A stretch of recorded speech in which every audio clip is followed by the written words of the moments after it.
Hello, AI Seeking the Truth. I got another one for you guys. I know you guys really like this channel, so got another one I'm going to drop for you, and I hope you enjoy. I don't talk about that night, not to friends, not to family, not to even myself if I can help it.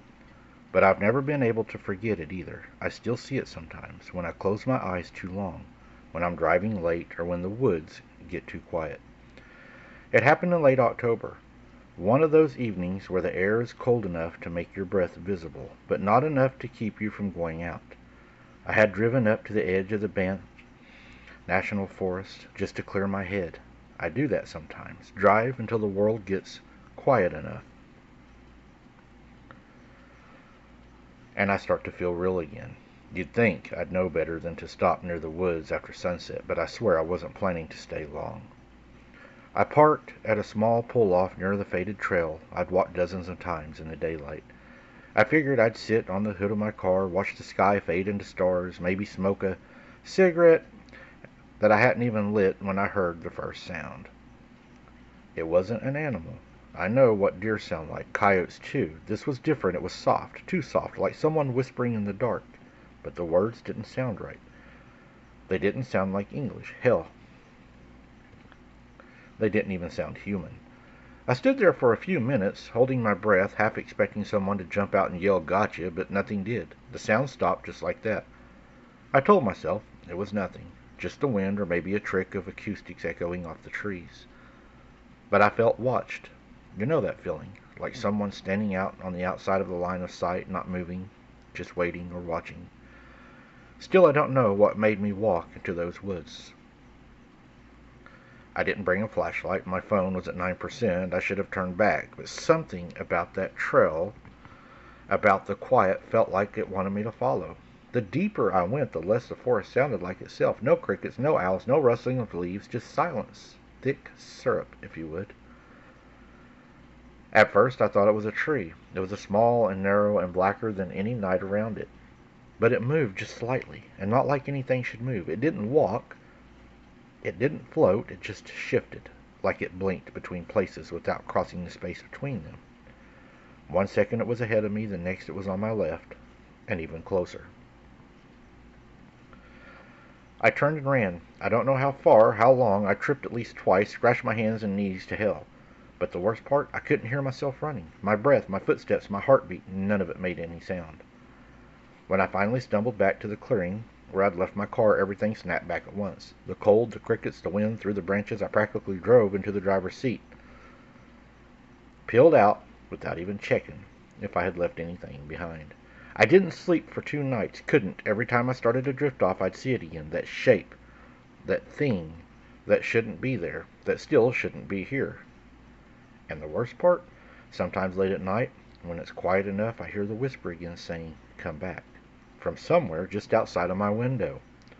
You'd think after something like that I'd never set foot near those woods again, and for a while I didn't, but fear, it's strange, it fades around the edges, and what replaces it is relief and then curiosity. I told myself I needed closure, that I'd imagined it or panicked or misread the shadows, but deep down I just wanted to prove I wasn't crazy, that something had really been out there, that it wasn't just my head. A month passed, then another. I started researching things, folklore, missing persons reports, old forest ranger logs. I went down some dark rabbit holes online, found a forum full of half-mad posts from people talking about things they'd seen in the woods. They didn't all describe the same thing, but enough overlapped. Shadows that moved wrong, places that seemed to vanish, strange whispers at night. Eventually, I made a plan to go back, but this time, I planned to be better prepared. I brought a headlamp, backup batteries, a thermal camera app, and a compass, and a full charge on my phone. I even wore body cam. I told a friend where I was going, and though I'd left out the details of why.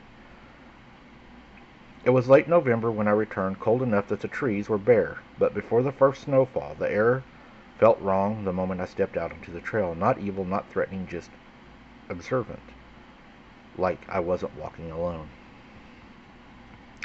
I followed the same path, retracing my steps. The further I went, the quieter it got again. No birds, no animals, not even wind. But it wasn't completely silent at this time. It was breathing. Somewhere deep in the trees something was exhaling slow, rhythmic, and it sounded wet.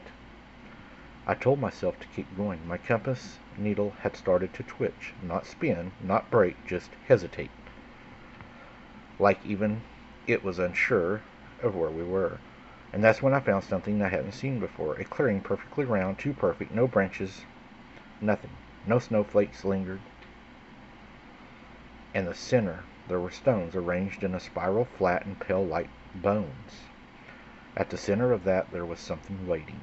It looked like a figure, but not quite solid, almost like smoke held together in the shape of something. It didn't move, not directly, but it pulsed in and out of focus.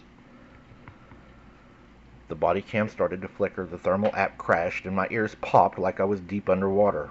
And then it spoke. Not out loud, not in words. It pressed something into my head, a feeling of truth. I didn't say, leave or go, or you're not welcome. What it said was even worse. It said, you're not supposed to see this, in a deep, distorted voice that shook me down to my core. I turned and ran again, but it wasn't fear this time. It was obedience, like something deeper than instinct screamed that this place was a secret and the cost of knowing it was going to be my death. I got back to my car. The body cam was fried. My phone wouldn't power on. When I got home, all the footage I'd saved had been corrupted. But my hands were covered in this gray ash, and my boots were clean, like I'd never stepped in dirt, mud, or snow. I've never gone back to that place, but my dad has been having things happen to him in the house. He has been seeing black shadows moving in the house. The other night, he said Mom was gasping in her sleep, and Dad had to wake her up because she had stopped breathing. She said it felt like something was choking her. And then the next night, my dad woke up, not breathing, from my mom waking him up saying he was struggling for air, and whenever she looked, Dad's CPAP hose was tied in a knot. We're all seeing this black figure in our house. We have a preacher coming soon to hopefully get rid of this. I will never return looking for this creature again. Mike, this is bad. It's really bad.